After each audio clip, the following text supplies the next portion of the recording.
WIRG labanya naik 37%. Nah, apa yang membuat WIRG ini bisa naik sesignifikan itu ya? Jadi sangatlah berefek ya, terutama di teknikalnya beberapa hari yang lalu itu sempat booming. Jadi apakah itu efek dari LK-nya yang keluar? Nah, akan kita bahas di video kali ini, terutama laporan keuangannya. Apa yang membuat labanya bisa naik signifikan? Oke, itu tonton videonya sampai selesai. Check this out. Oke, kali ini teman-teman Bapak Ibu sekalian bisa bikin akun Mirai Aset lewat belajar investasi saham. Cukup deposit dengan 1 juta rupiah. Caranya gimana? Linknya ada di deskripsi. Oke, WRG saat saya tag ini tanggal 18 harganya di 142 ya. 142 kondisinya sebelumnya tahun lalu itu labanya ada di angka 23 miliar dan sekarang kuartal kedua itu di 32 miliar ya. Jadi ada 32 ya. Jadi ada kenaikan 9 miliar gitu. 9 miliar kalau kita lihat kondisi sekarang PI-nya di 34, PBV-nya 2,73. Aslinya kalau based on ini aja ini harganya udah mahal sih. Udah pas lah. Kalau dihitungan di Stockbit pun sama ya, market cap 1,7 T, enterprise value-nya 1,6. Ya ini udah harga yang tepat gitu. Tapi kita lihat ya kondisinya, laporan keuangannya seperti apa gitu. Dari ya sebelum ke laporan keuangan kita lihat dulu ya perihal perusahaannya dulu, WIRG.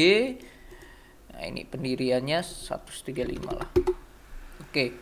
Sesuai dengan pasal 3, entitas induk bergerak dalam bidang jasa konsultasi, manajemen lainnya dan periklanan gitu. Domisilinya di Jakarta Barat. Memulai operasi 2013 atau 10 tahun yang lalu gitu. Oke, kondisinya kasnya itu saat ini ya, WIRG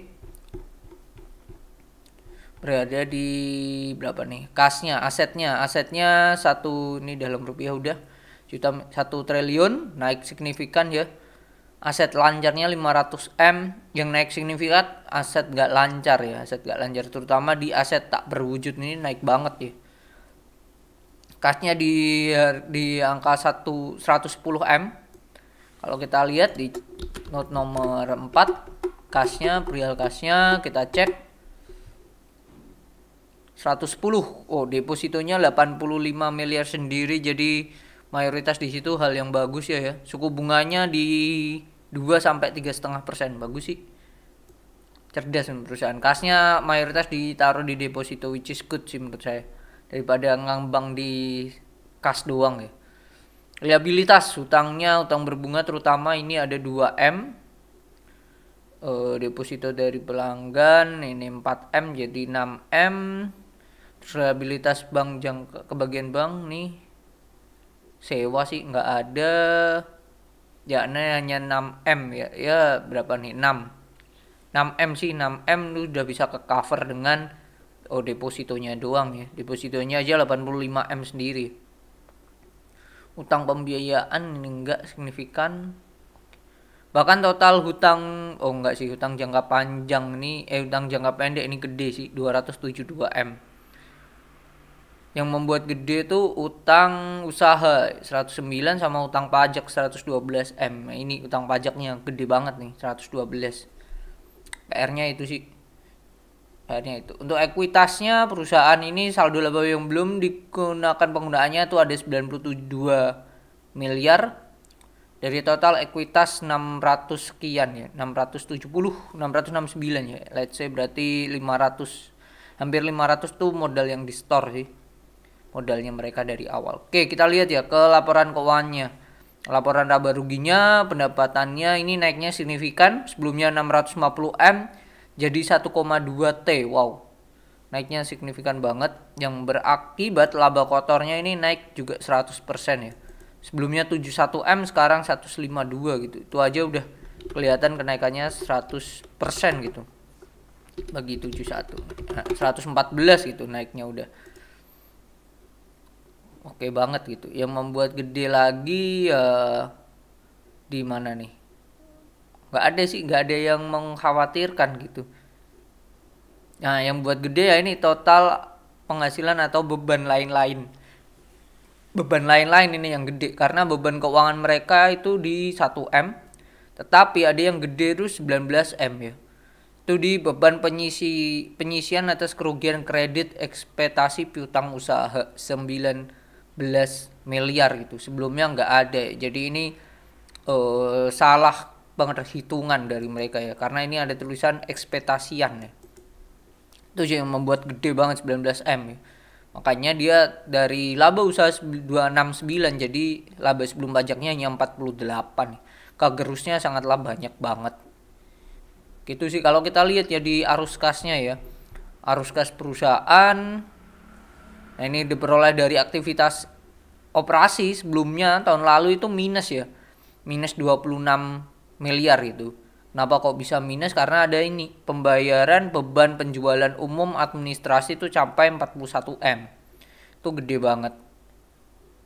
Itu sih kalau yang sekarang tahun ini pembayaran paling gede itu ada di pemasok ya 924 M, hampir 1 triliun ya, pemasoknya gede banget. Bayaran pada karyawan naik signifikan 2 kali lipat, sebelumnya 18 M jadi 37. Mungkin mereka juga nambah karyawan ya. Perolehan aset tak berwujud. Nah, ini berarti nambah aset tak berwujud yang membuat aset tidak lancarnya naik gitu. 104 M. Oke. Nah, ini pendanaan mereka ada uang masuk 23 miliar ya.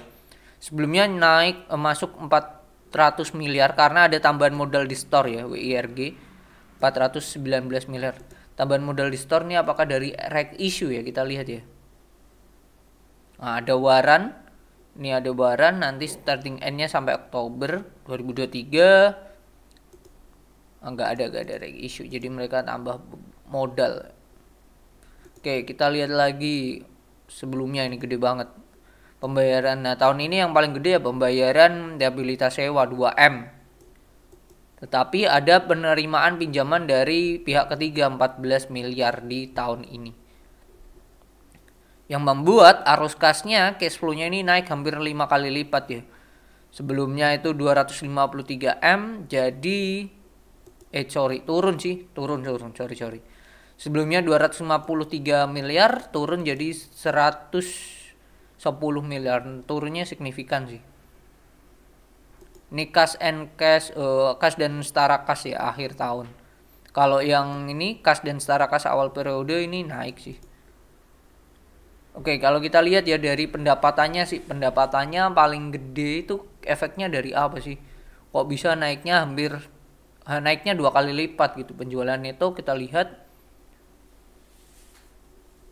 penjualan netnya di note 22. Nah ini penjualan produk digital via platform interaktif ini 800 M sendiri, sebelumnya hanya 435, jadi hampir naik 100 kali lipat. Penjualan macam-macam barang via platform interaktif ini juga naik 184 M. Terus promosi dan iklan via platform interaktif naik 2 kali lipat. Pengembangan aplikasi perangkat lunak.